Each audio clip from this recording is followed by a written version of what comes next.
Good morning, good afternoon. Thank you for attending this Excel session today where we're going to look at Power Query, basically an introduction to Excel Power Query. I'll explain what Power Query is and does in a minute. These materials are a little bit different in that normally you just get an Excel file and a PDF file, but this time, if I just minimize that a bit, you'll also get a folder. So PQ_files. That folder you need to put somewhere on your system. I've put it on my desktop, okay, so I can find it easily. So we're going to be importing some files today because that's what Power Query does.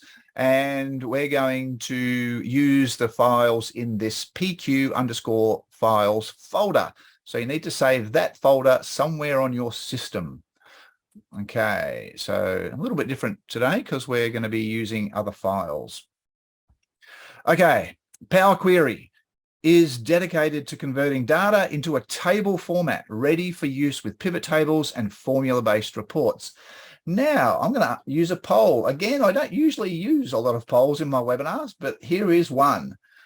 Who is using Power Query at the moment? So do you use Power Query? So if you haven't got the poll popping up, that means you've probably got pop-ups blocked. So just bear with me and you'll got most of the people seem to be voting. So that's good. So we've got over 100 already. So that's cool. Now, Power Query is ideal if your system dumps data into CSV files. We're going to use CSV files today. To be honest, they are the easiest to work with. So if in doubt, use a CSV file and they will make things a lot easier when you're importing the data. So the CSV file gets imported into Power Query. Power Query then can fix things. Like when you get data from other systems, there's typically issues in that data. They might be date issues. You might be some missing entries there. You might have blank cells throughout your entries and you need to fix those. So I'll be going through and showing you how you fix those. And a lot of those things are built into Power Query, how you fix, for example, leading and trailing spaces in Excel. Typically, you use the trim function in Excel. Well, that's built into Power Query. Lots of things are built into Power Query. Power Query is also improving all the time. Power Query is part of Power BI. So hopefully you've heard of Power BI. It's sort of Excel on steroids. And it allows you to do dashboards a lot easier and a lot better than Excel can. And part of Power BI is getting the data into it, and it uses Power Query. So everything you learn in Excel, you can directly apply to Power BI in terms of Power Query. Now, in the old days, what we're going to be doing now, I used to write macros to do. I used to write macros to bring in CSV files, to fix up the data, and that's now all captured in Power Query. So macros aren't dead. Macros are still useful, but in terms of importing data, you should be using Power Query, not macros. Funnily enough, Power Query works a bit like macros in that it records the actions that you do. It's more flexible than macros because it's a lot easier to change the steps that you take. Okay. Oh, and there is a brand new shortcut. Let's share the poll. So let's see who's using Power Query. So I'll end it there and share the results. Hopefully you can see that. Basically, we're split about 2/3. About a third are using it and 2/3 aren't. Hopefully I'll be able to convince some of the 2/3 to start using Power Query because it does offer a lot of speed improvements in terms of basically you capture the steps that you usually perform and you just repeat them. So normally what happens is people have CSVs, they copy and paste into Excel, and then they'll manually fix things. Well, the manually fixing bit is taken over by Power Query. So all you need to do is import, refresh, basically, Power Query, and it will run through all of the steps. Okay. That's not a bad result, by the way, 30% knowing it, because it's usually about 10%. Power Query has been around for a lot of years. Unfortunately, not many people know about it. I've written quite a few articles on it in the Black magazine, so you can check out the CPA website for that. There's quite a few articles on Power Query there. This is an introduction, so hopefully it'll get you started and playing in Power Query. There is a brand new shortcut, by the way. And I'll share that with you a little bit later. It's a shortcut to open up the Power Query window, which is pretty new because I didn't get time to put it in the manual. It's only the last couple of weeks that it's been released, I think. So I'll share that with you a little bit later. Okay, so let's have a look at Power Query. We'll start with CSV files. So let's see where Power Query resides. It's in data. It's called Get and Transform in terms of a heading. Everyone calls it Power Query. That's the typical name for it, and it's on the window when you open that up. So that's the name there. We'll be using from text and CSV, which is a dedicated button there, top left-hand corner of the screen. I will just open up this Get Data and just to show you the types of data that you can import. So from File, you can import from an Excel workbook.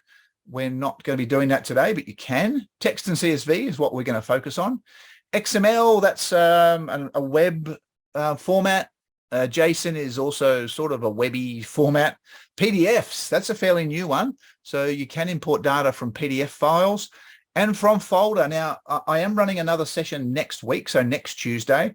And that one we're going to be looking at the from folder option, where you can import multiple files in one go and have them appended basically to the bottom of each one. So you can build up a big data list from multiple files.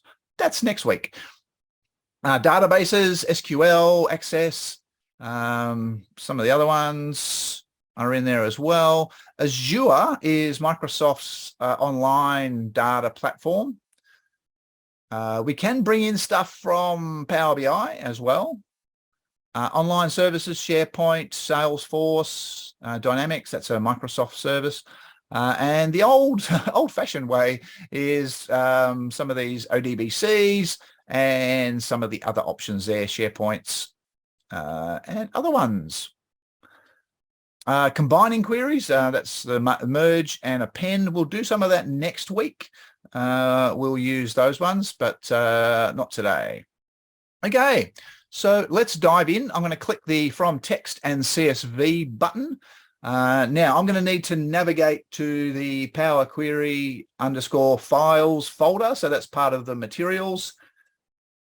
So you need to save that somewhere. Now I've put it on my desktop.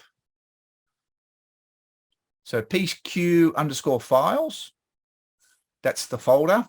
We're going to be using example 1, funnily enough, we'll start with. It's just a CSV file. I'll see if I can, that's what it looks like in the data. So we're going to see it a little bit better in a minute. So once you've clicked on example 1, click import. It's going to open up sort of an interim window that's going to give you a glimpse of what the data looks like once it gets there. So it's looking at the file. This is what the data looks like. It's got a bit of a header situation at the top. Then it's got the data underneath. Now, if your data is normally structured, we can just click, you would click transform data. But if your data is a bit weirdly shaped, because what happens is, as you can see this option at the top, it's looking at the first 200 rows. So it's assuming that the structure that you're going to be working with is indicative in that first 200 rows. If it's not, you might want to click the drop down and use entire data set. So that's another option. 99 times out of 100, the first 200 rows are going to be what your data looks like. And so you're going to use that. So let's click transform data. Now we're going to get into the Power Query window. Now this is a totally separate window to Excel, and it is totally different to Excel in terms of like keyboard shortcuts and things like that. So there are keyboard shortcuts in here, but they're not typically the same as Excel. So bear with me. I've got to try and remember which one to use here.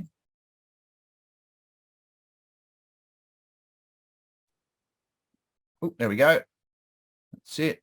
I'm just increasing. There we go. Increasing the size of the Power Query window, which was Control Shift and the plus sign, I think. Okay, so this is what the data looks like. On the right-hand side here are what's called the applied steps. These are all of the steps that we're going to take to basically fix this data up. This data has some issues in it, and so we're going to solve those issues. Now, I'm going to delete this change type. This is an automated part of Power Query. What it's doing, it's automatically trying to figure out what's in the columns. Now, because the columns have the headers here, it's pretty much assuming everything is text. So I'm going to delete that. Okay, source. That's basically where the data comes from. So you can see that up in the formula bar. If you can't see the formula bar, Power Query's in, someone's asked about where Power Query is. It's in the data ribbon and on the left-hand side, and you use from data. I'll be doing it again. So if you've missed the first bit, we'll be doing it again. So you can just follow along at the moment. Okay.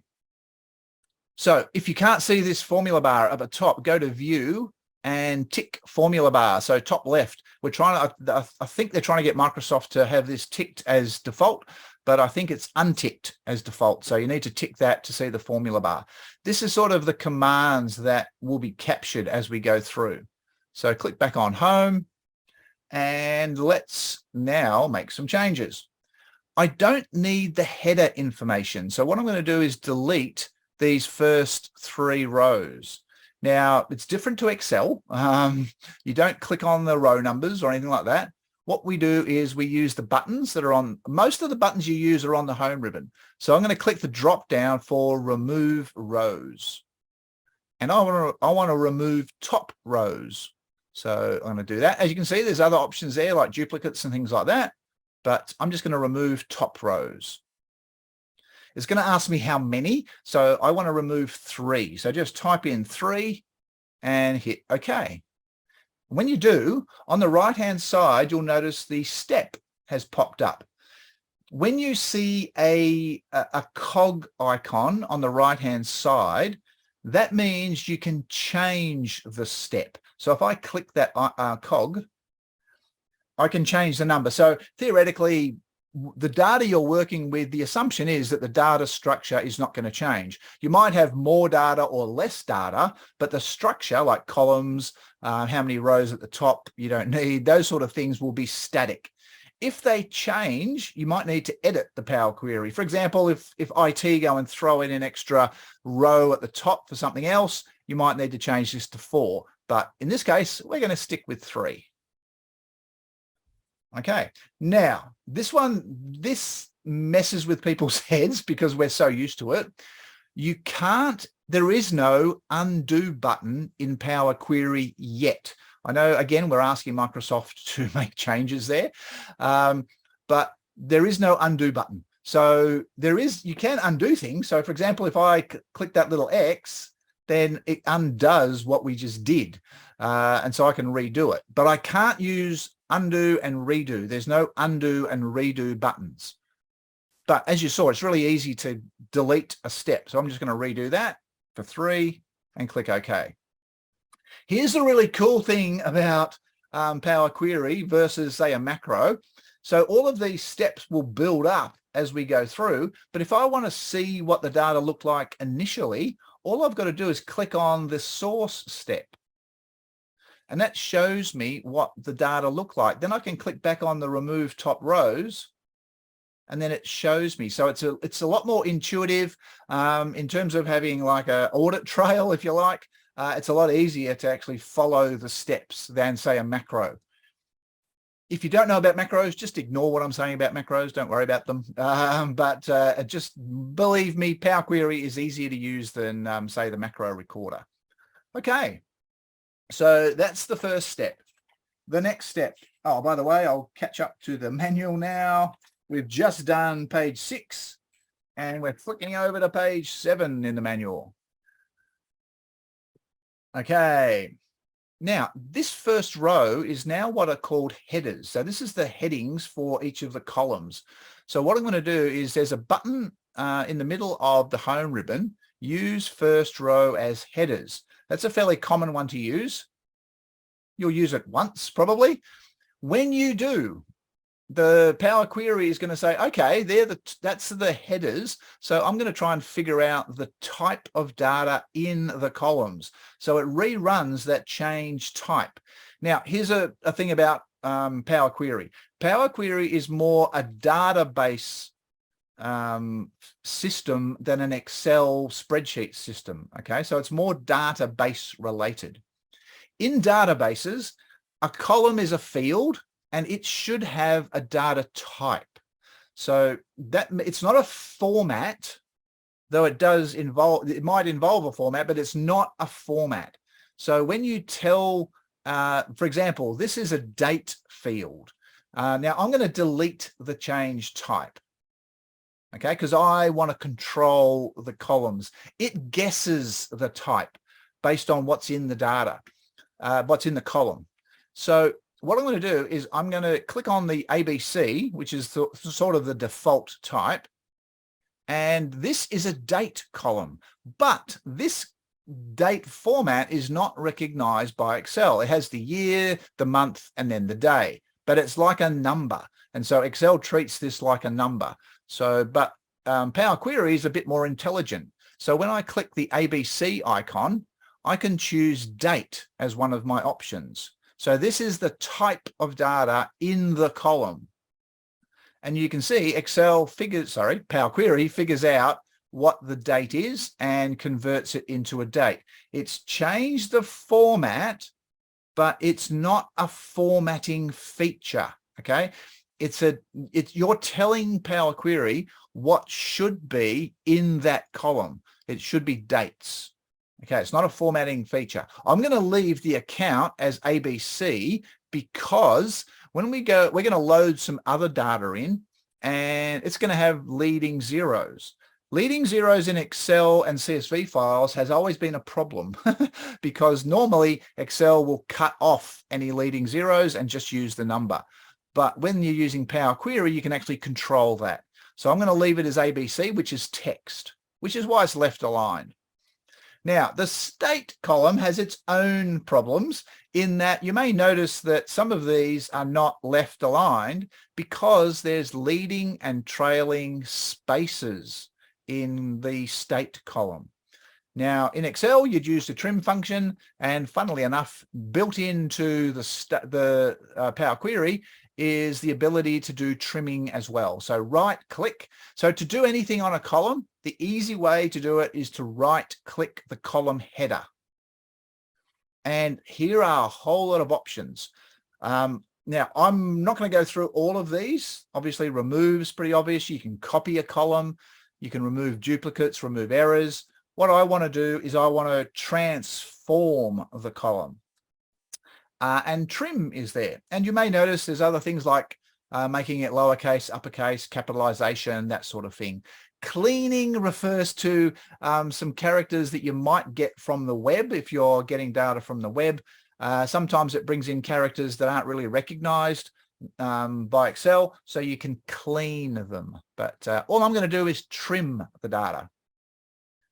And that's fixed it. And you'll notice that it's building up my list here of all of the steps that we've done.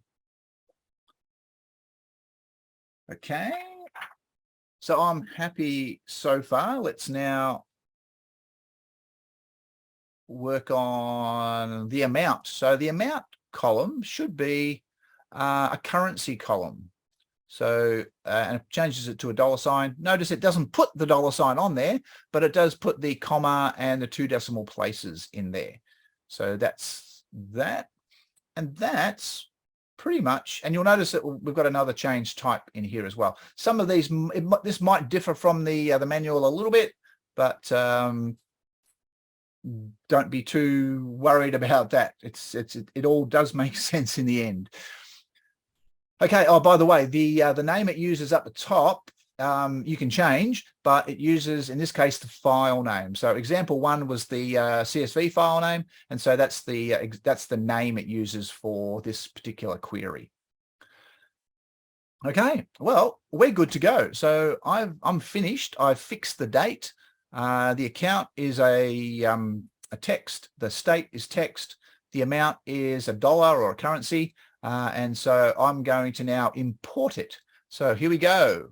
Close and load. So on the far left-hand corner, close and load, click that. What that's going to do, it's going to insert a brand new sheet, and it's going to name the sheet the same as the query name, which was example_1.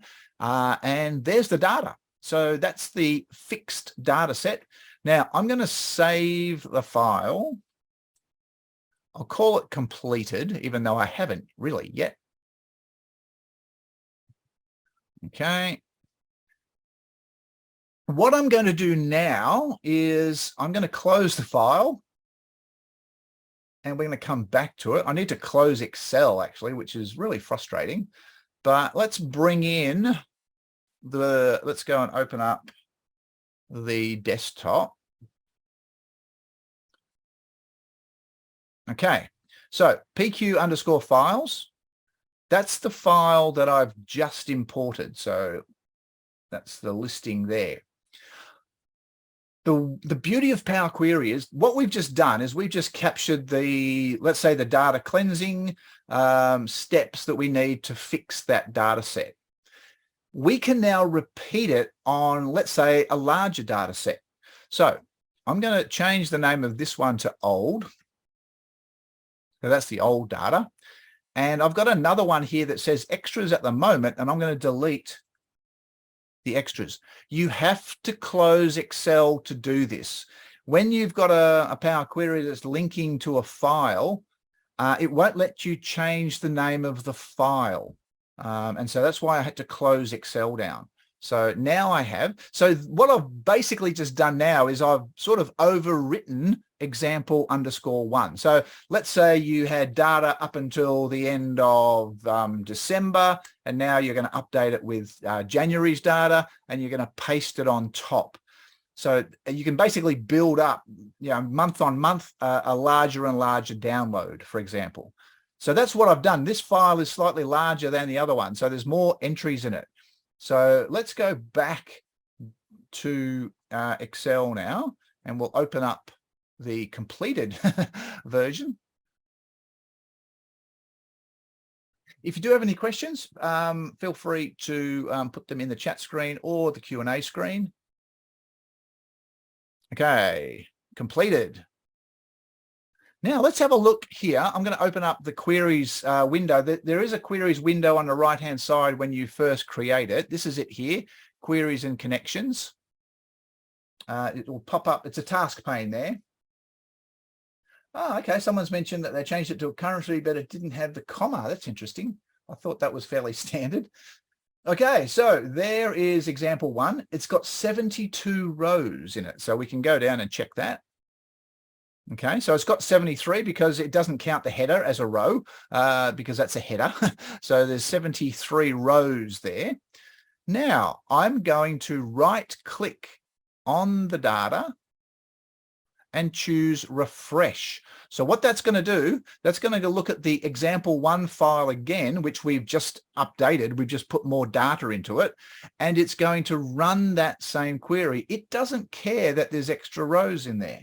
So refresh, it's going to go clunk, clunk a little bit. And as we can see now, we've got 181 rows. So now the data is a lot longer, but the data has all been fixed. Okay, so the state column has been trimmed. Notice we've got the leading zeros coming in. As I said, in the old days of Excel, leading zeros and CSV files were a problem because when you brought the CSV file in, Excel would drop off any leading zeros. But Power Query, you can turn that off. So it's a lot better now. Okay, so and notice there's no comma here. Okay, the comma was in Power Query. That changing the data type is not a data feature. It's okay. It's not a formatting feature. It's a data feature. So there's no format on this number here. So in the Power Query window, there will be, but not here. So if you want the currency here, you have to change the data on the column, which you can use currency. So you could use the currency here.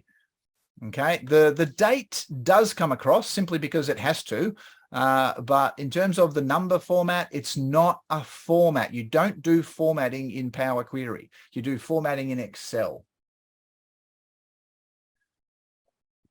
The saving the file side of it, I wasn't actually, when I was working here, I've manually gone into the Power Query on my desktop and changed the file. So it's like you're putting another file in there. So you have to close Excel, unfortunately, to be able to change the file name. It's not a big deal. Like, it's something you can do after the session if you're struggling with that. Okay, someone's saying they're having issues with the XML files. I don't have any experience, unfortunately, with XML files, so I can't really offer any issues with that. Okay, so the idea is that you create a Power Query that cleans up your data, and then you just over the year you'll drop in extra. You'll overwrite basically the file name, because the file name is what you are importing. So which is example _1. Excel doesn't care. Sorry, Power Query doesn't care what's in it. It's just going to keep doing that same thing when it refreshes it. Oh, someone's from the USA. Okay, so someone's up late at night. Okay, so I think we've done that. We've done that. All good. Yep. So we've just finished page 9. So that's cool. Okay, so let's have a look at another CSV example. So if someone who missed the start, we'll do it again. So data. We're going to go from text and CSV. So the little icon, top left-hand corner of the screen. And funnily enough, we're going to look at example 2, which was in, again, you've got to navigate to the PQ_files folder, wherever you put it. So that was part of the materials. And we're going to look at example 2. Now, before we dive in, let's have a look here. What I want to show you is something that I think it is... yes, it's okay. So it's okay. It's late evening in the US. Cool. There's a system called SAP, which is usually called SAP. And to my knowledge, it still does this. If you are familiar with SAP, you might correct me on it. But when you import data from SAP and you have a negative number, it puts the negative on the end of the file of the character. So you can see it there. There's a minus sign on the end of the number. Now, normally when that comes into Excel, it comes in as text, because Excel is expecting the minus sign at the front of the number, which is a whole nother thing. I wrote macros and formulas to fix it, but Power Query is going to do it automatically. So here we go, import. And even in this window, it fixes that minus sign and it puts it in front of the number, as you can see. So there's an issue that we don't even need to resolve, because Power Query does it automatically. The problem with this data set, you may notice we've got the word null appearing a few times. So I'm going to explain what that is. It's basically a blank cell. So let's click Transform Data. Okay, so SAP's saying now you can direct download into Excel. So that's good. I don't know in terms of files, when you create files out of SAP, if they're still throwing in the minus sign on the end. Okay, so let's make this a little bit bigger. I remember how I did it. There we go. Right. Oh, by the way, what I'm doing is I'm pressing Control Shift and the plus sign, and the minus sign will shrink it down. Okay. So there's only one real dilemma with this data set, or two dilemmas. One is it's sort of a report layout in terms of this account number is 1, 2, 3, 4, and these are the states that have that account number. But you'll notice that it doesn't put the account number underneath. So each of these cells should be 1, 2, 3, 4, but it isn't. And the same with 2, 3, 4, 5 and the other ones. So what we need to do is populate these cells with the the value from above. In the amount column, we've got a few null entries. Now, this is less of an issue today than it was before, but if you've created pivot tables and you've come up and the pivot table wants to count a value instead of summing a value, typically it's because there's text or blanks in the column that you're trying to sum. And so what we're going to do is we're going to fix that here. And these nulls, which again, null is a keyword in Power Query. So it means a blank cell or an empty cell. So the first one is really easy. Now, again, I used to write macros to do this. And now it's just a right click on the column. Again, always click on the column header, right click on the column header. It's called fill and down. So what it's going to do is it's going to fill down those numbers. Bingo. Here we go. All done. Nice and easy. In terms of the null, so these blank cells over on the amount column, right click, and I'm going to replace values. So again, this is like find and replace in Excel. And I'm going to replace the word null with a 0, which is a little bit more friendly in terms of numbers and things. That's also useful for shortcuts. A lot of shortcuts in Excel are affected by blank cells. So this fixes that in one go. So this is going to replace all of the blank cells with a 0. Click OK. We're done. That's pretty much it with this data set. Now the change type. Oh, by the way, I didn't show you this. When the source came in, so that's what the source looked like. So notice the headers are on row 1. It automatically promoted the headers. I didn't do that. Okay, so it did that. At the same time, it then did the change type. And so it figured out that this was a date. This was a number. And in this case, I'm going to take that. I'm happy with that. This was text, and this was also a number. You may want to change this, for example, to decimal or currency. So whichever number makes the, more sense. Now, because I was on this change type, it's saying, do you want me to insert this here? So I'm going to cancel that, and I'll do it down here.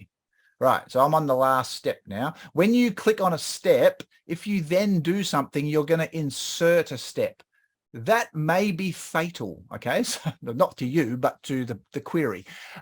So just be aware that you need to be careful where you are. If you are sort of looking around your query, if you're going to do something new, do it at the end. So I'm going to do another change type, and I'm going to make that a currency. Okay. You could, if the date had blanks, you could fill the date in that way as well. Someone's asked about the date. It's basically looking for filling in null entries. That's what, so if there's null entries underneath, you notice when the fill, there was a fill down and a fill up, depending on the structure you're using. Down is the most common, but if you've got like a total at the bottom, you might be using up. Depends on which, what you want to do. Okay, so that's it. We're good to go. So I'm going to go close and load. And we'll get another table created on another sheet. I'll zoom in a bit. So you can see the zeros popping up, and also the fact that the numbers were populated in all of the cells. And the minuses worked. Though we didn't actually have to do that one, so that was okay. Okay, so they're the two CSV files that we've played with. You can also work with existing tables. So I've got a report table here. So a little bit of trivia. So I'm from WA. In WA, a lot of the names given are sort of Aboriginal names or derivatives of the Aboriginal names. Now, if you come to WA and a name has up on the end, like Joondalup and Karrinyup, the up means water. So it usually means there's water close by. And both Joondalup and Karrinyup have lakes. And funnily enough, they both have golf courses too. Joondalup is a very challenging golf course. And yes, we do have also water related. We have a suburb in WA called Innaloo. So there you go. So there's some trivia on WA. Now, back to the data. This data set is a typical way that people keep a track of values. So what we've got, a retail store that has got 3 branches. They keep a track. They actually ask the people, why did you come in?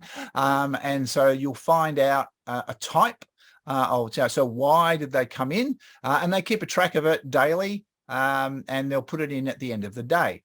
Now, this is a really easy layout to do that because you only need to enter the values each day. You don't need to enter Joondalup, walk-in, TV ad, whatever.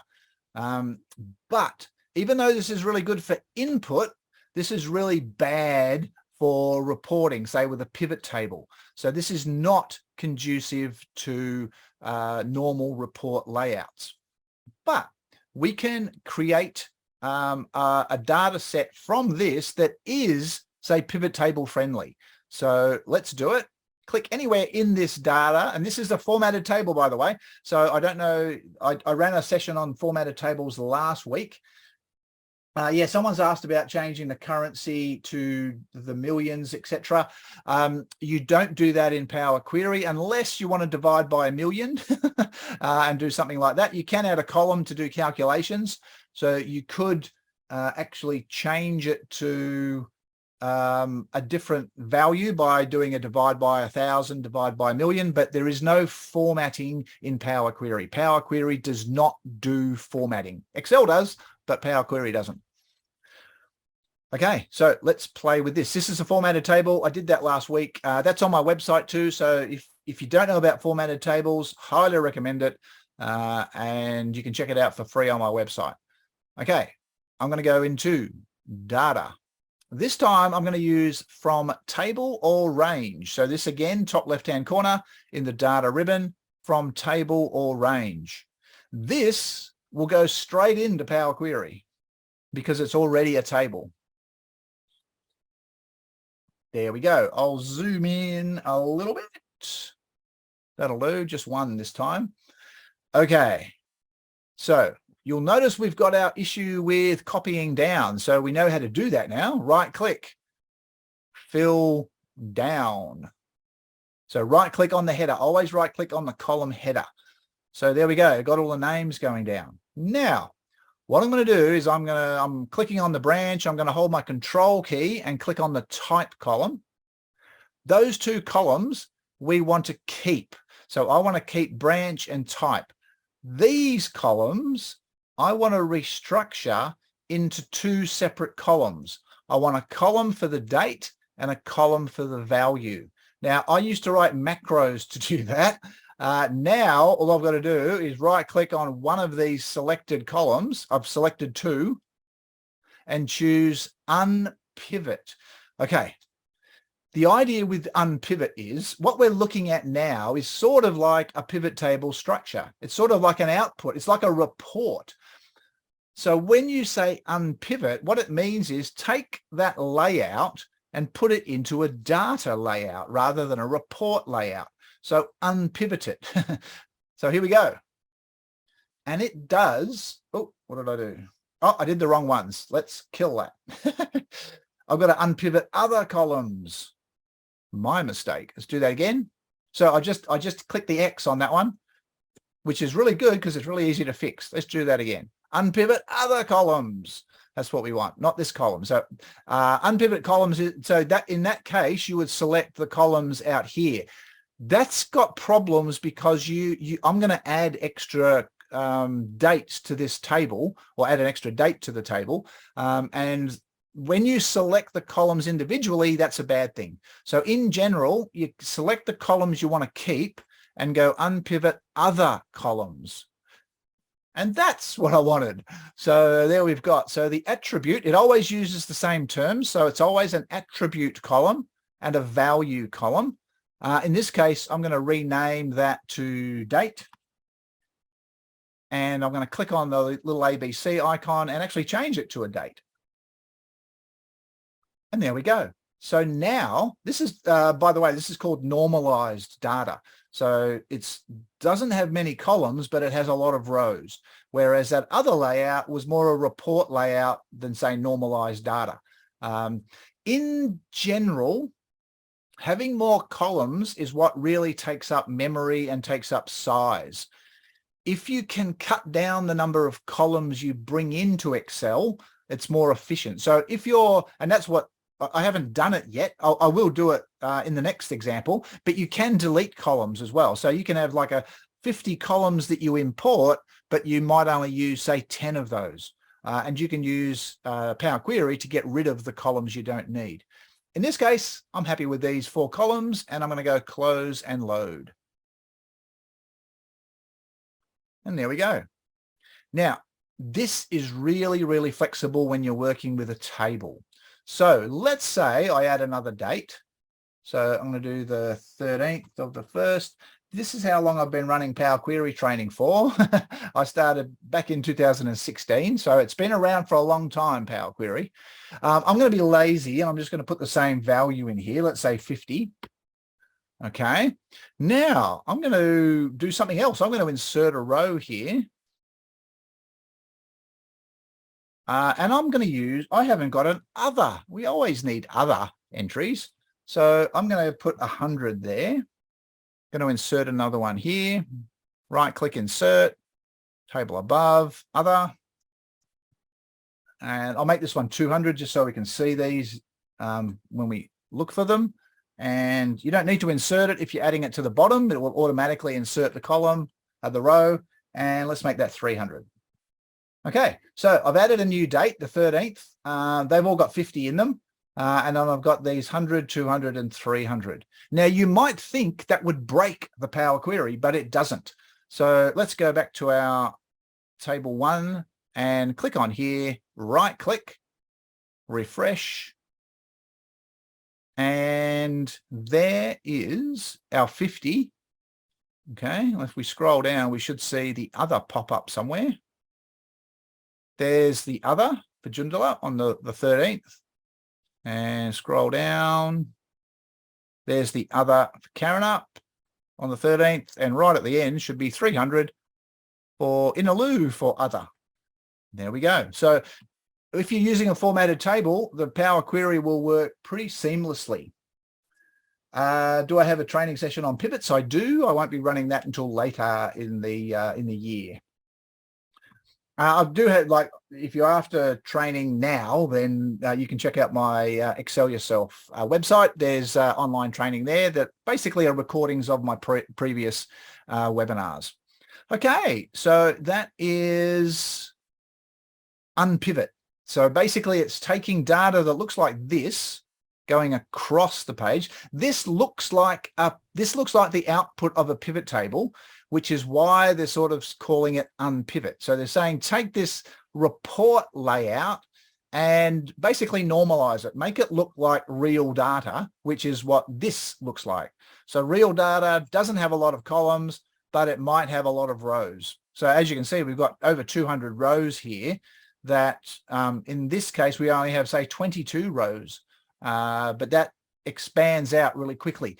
Extra rows is not a big issue for size. Extra columns is. Okay, so that's in general. Try and cut down the number of columns that you bring into Excel.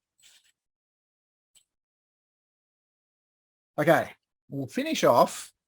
Now, again, I'm using an old example here. many of you may recognize a MYOB report. So this is an old school MYOB report. I am led to believe, I don't use MYOB, I try and avoid MYOB. I'm led to believe MYOB reports are a lot better now. But this was sort of the old school layout. And it was pretty much worthless in terms of trying to extract data from it. The reason is we got an account number there. I'll zoom in a bit so we can see it a bit better. We've got an account number on row 11 and the transactions are on rows 13 and 14. So if you wanted to add up the 6-1100, you didn't have much luck. Okay, so you do need to change this data layout into real data and Power Query can do it. So let's see how we can do it. I'm going to click in here anywhere underneath row 10 and I'm going to click data. I'm going to use the from table or range again. Now this is not at the moment a formatted table, but it will be. So as soon as you click that, it tests where the data is. So that's all of the data set. I'm going to click OK. And back in Excel, that is now a formatted table. But as it comes in here, it's just going to look like a normal table. I will make it a little bit bigger. There we go. I won't go too big because I don't want to, I still want to see these multiple columns. Okay, so our problem is, we don't need the columns on the end, by the way. So these last two columns I don't need. So I can click on it and hit my delete on the keyboard, or you can right click on it and just say remove, whichever one works for you. Okay, so that's the columns I want to keep. Now, the ID column has got a lot of information in there. It's got the sort of the document number as well as the account number, but it doesn't really work too well for what our data requirements are. We need to separate out this account number into a separate column. So here's how we do it. Add column. Now this is more advanced than everything else. Everything else has been built into the interface, either right clicking or straight off the menu system, or sorry, the options at the top. This is going to involve a formula. And the formula is, it's what's called the M language, which is the background language of Power Query. It's sort of a combination of Excel formulas, functions, and also VBA programming code. So this is a little bit more advanced than you usually get in a sort of a intro to Power Query, but I thought I'd throw it in and we'll see how it goes. Custom column is what we want. So add column at the top and a custom column there. It's going to give us like an interface to build a formula. So the column is going to be called account. Now I'll build the formula. The formula is at the bottom of page 15 of the notes. We're going to go through the formula and then I'll come back and explain it. So here we go. If lowercase. Okay, this is again something that messes with people's heads. In this M language, case is important. So it's case sensitive. So I can't use a capital if. I have to use a lowercase if. Now I need to type in text.range. Now when you start typing, it's going to help you. Have a look. Now it doesn't help you a lot because if you press the plus sign, the full stop, it's not really helpful. So I'm going to type range. Try to type range. There we go. So notice that the very text range is highlighted. So I'm actually going to hit the tab key and that puts it in. It's text.range. Now this is very like the mid function in Excel. So I need to identify the account number in that ID column. So I'm going to double click on this ID here. This is the column. So to refer to the columns, always double click the column name on the right hand side.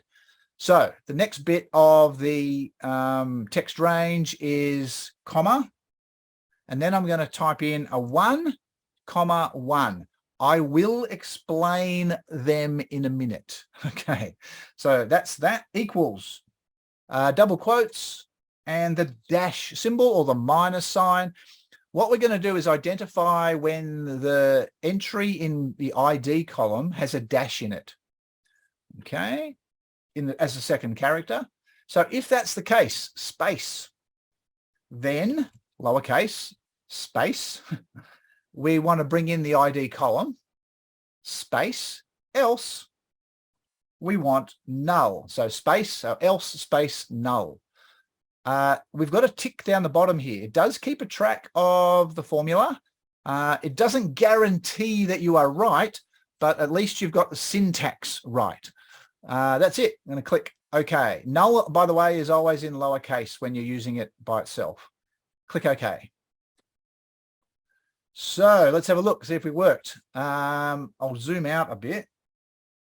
Okay, 6100. 6100, 612, 612, it's looking good. Okay, so it's brought across the account numbers. Now, let's go have a look at that formula again. I'll just explain what it does. I don't think I can make this bigger. Let's try that. Oh, yeah, I can. Woohoo! Okay, now I've got to figure out how to work it.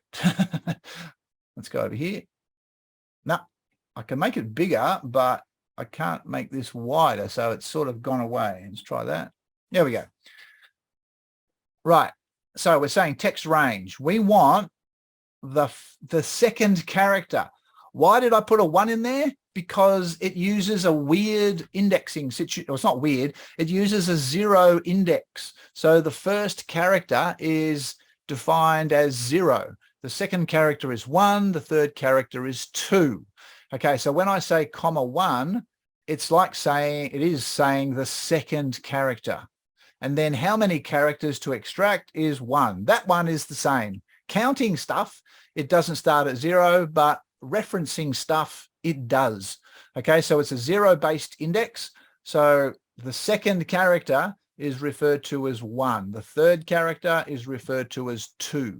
So that can mess with your head. So you might need some trial and error on that. But just be warned that Power Query uses a 0-based index. I have no idea why they did that. Okay. It's saying if the second character equals the dash, then we're going to bring in the ID column. Otherwise, we bring in null. Notice we don't refer to cells. We refer to columns. The cell, you can refer to them, but it's a bit more complex. Okay, click OK. Now, these errors, we can actually ignore them because none of the error rows are what we want to keep. We want to keep all of these detail rows, and they don't generate an error. It's only when there's nothing in the ID column that we get an error. And so what you can do is right click. Oh, by the way, these red, see this, I don't know if that gets bigger. Let's try that. Click here. There we go. I'll zoom over there. This red color means errors. So when you see a lot of the red there, it means there's a lot of errors in there. The colored ones, this diagonal color is the nulls. Notice that these just have the green. So green means there's something there. And then again, it's got a different color for the null. So right click the account column. And what we want to do is remove errors. Where is that? Remove errors. They're gone. All good. Now we can use the fill downs and copy the account number down. So right click the account, fill down. Then you can move the account number. I'll move it over onto the other side of the ID. There we go. So now we have the account number, the ID, and the source. We're going to get rid of a few rows here because pretty much if there's nothing in the memo, you can delete it. Now, null, remember, is basically blank. We want to get rid of the blanks. Luckily, in Power Query, this is something we're trying to get into Excel, you can untick null, and it's at the top. in Excel, when you do filtering, blanks is always the last entry. In Power Query, blank or null is always the first entry. So we can untick it and click OK. And that is pretty much it. The only thing I'm going to change is the debit and the credit have some nulls in there. So I'm going to select both. You can hold the control key to do that. And I'm going to right click. I'm going to replace values, and similar to what we did before, null in lowercase with a 0. And that's it. The data has been converted from that report layout into a data layout. So let's have a look at it. Go back to home, close and load.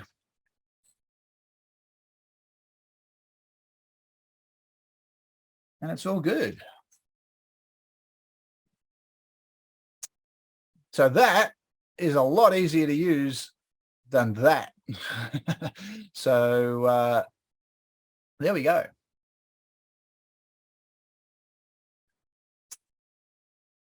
Yeah, it's using, someone's saying it's using string arrays, but I don't know why they use string arrays. Why don't they use a start at 1? That we used to start at 0 back in the old days of computers because memory was such a big issue. But yeah, it's just a confusing thing for most humans to start at 0 for counting. So computers love it, but humans not so much. Okay, so that's our output. Now, there is, can I unpivot before loading? I'm not sure what you mean there. You don't have to unpivot, but if you want to load it as unpivoted, you can unload it. Oh, you want to unpivot the debit and the credit. You could maybe, but I was going to show you something else that people ask to do here. Instead of having debit and credit, you might want a net so that credits are negative and debits are positive. So let's do that. So double click on the query on the right hand side, and I'm going to add a net to it.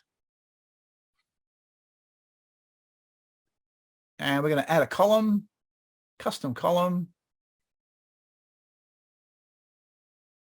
and I'll call it net.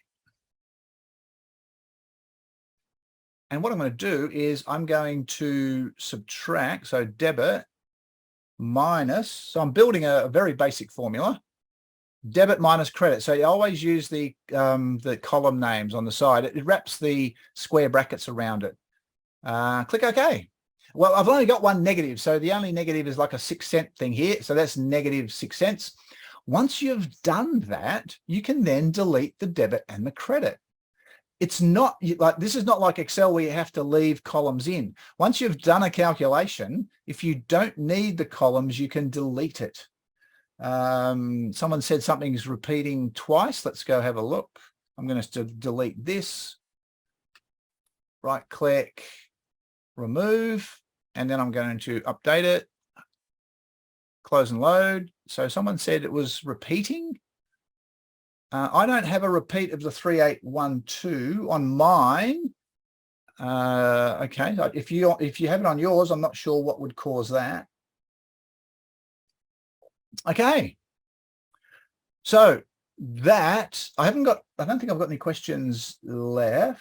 That's good. So if you want to ask any questions, feel free to do that now. I'm happy to stay online. I'll wrap it up now for everyone who wants to leave now. We've just hit the 11 o'clock mark. Power Query, really, really important, really, really powerful. It automates the data importation process. It's really easy to use, as we've seen here. I've made a couple of mistakes and corrected them fairly easily. It offers so many possibilities to get your data into Excel in the correct layout, which then you can use with things like pivot tables to report, and Power Pivot. If you know about Power Pivot, you can also report with that. So highly recommend that you play with Power Query. Don't be scared of it. You don't affect the data.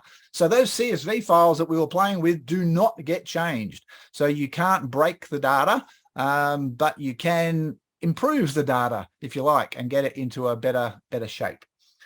Okay, I'm going to have a drink of water. I'm going to see if there's any other questions. I said, I'm happy to stay online. If you need to leave, that's cool. If you could fill in the survey on the way out, that would be appreciated. Okay, bear with me. I'm going to have a drink and have a read. Can you use Power Query with shared workbooks? I don't know, but I would imagine if the workbook's closed, then you could use it, because I think if a workbook is open, I don't know if Power Query will actually work with it. I'm not sure. I've never had that question before. I've never used it on a shared workbook. But if the workbook's closed, I don't think the fact that it's shared would affect Power Query, but I could be wrong. Oh, the formula for the net column, that was, if we go back into that. So basically, you just like a normal Excel formula. Oh, not that one. Don't want to do that. Oh, wrong one. Did I go on the wrong one? No, that's right. I added custom. That's the one. Oh, that's right, because I removed the columns afterwards. Okay, so basically, I double clicked on, I'll delete it and I'll put it in again. Okay, so I double clicked on debit and then did the minus sign and then double clicked on credit. That's it. Simple formula. You can do divide. You can do a lot more complex than that. That's a very simple one. You can use if and all that sort of stuff. In this case, very simple. And click OK.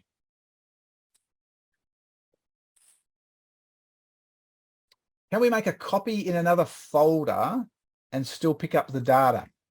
Not for this one, because the source, if we go back to one of these other ones, the source is linked to the file location. So you can edit this. You can click up here and edit it and change the location. That's okay. Just make sure you don't make a typo, because it will crash and burn. So for example, if I put a space here and hit enter, it's going to crash and burn. You've got to be exactly correct. So that had an underscore there.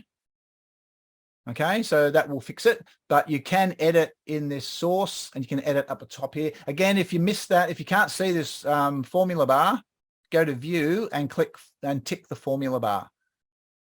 Okay. I think that's about it. So I might wrap it up there. Oh, hang on, what we got? That. Thank you so much. Oh, someone said the duplicated on the, I'll get out of here. Oh, this, yeah, okay.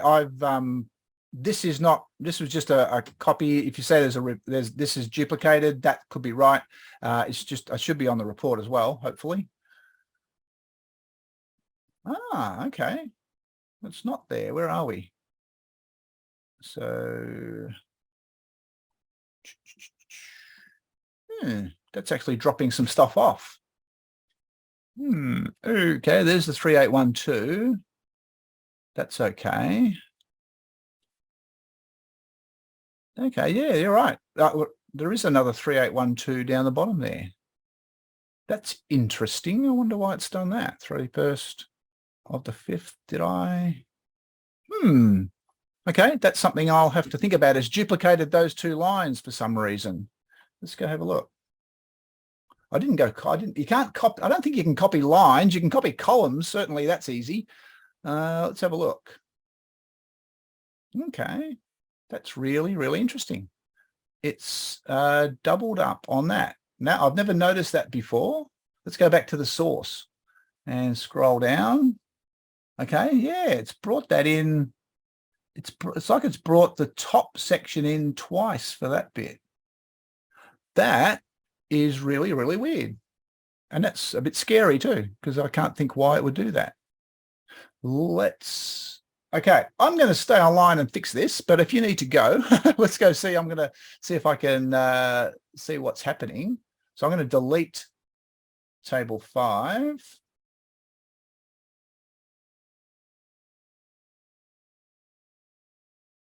Delete it. And delete the sheet here. Okay, so this, whoa, hang on, what's that? That's there's another 8750 there. So that's in there twice. But, oh, what's that? Is that, oh, no, look, it is there. Okay, so that's something I hadn't noticed. I'm just going to, sorry, I hadn't really, because again, I've just used this data to play around with. I'm going to get rid of the formatting. Okay, so they were there. You just couldn't see them at the bottom of the listing. So apologies for that. Again, I've just used copy and paste maybe to do some, to get the data here. But they were there twice. So this was the raw data and it was there. It was just hard to see because it had the formatting on it. So apologies for that. Don't think I can undo that. Oh, that's a connection only now. So that one. But yeah, so just a heads up, those two entries were there. I'd probably, when I was creating the data, I just copied it down and they did, yeah, they got the same reference number. So yeah, I've just copied that down, doing something else. So apologies for that. That's just again, it's just the sample data isn't always the best. Cool. Okay, so I think that's, yep, thank you, mystery solved. Yep, that's all good. Cool. Okay, I'll leave it there. If you do have any questions you want to follow up, you can put them in the feedback form, or you can email me at a4@iinet. I'll close that one down. You can email me there as well.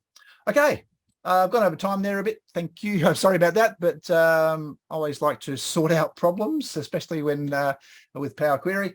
Okay, thanks very much. Now, there is another Power Query session next week as well, next Tuesday. So I'll be showing you how you can import multiple files in one step. Again, really, really powerful. Okay, hopefully see you then. Thanks very much.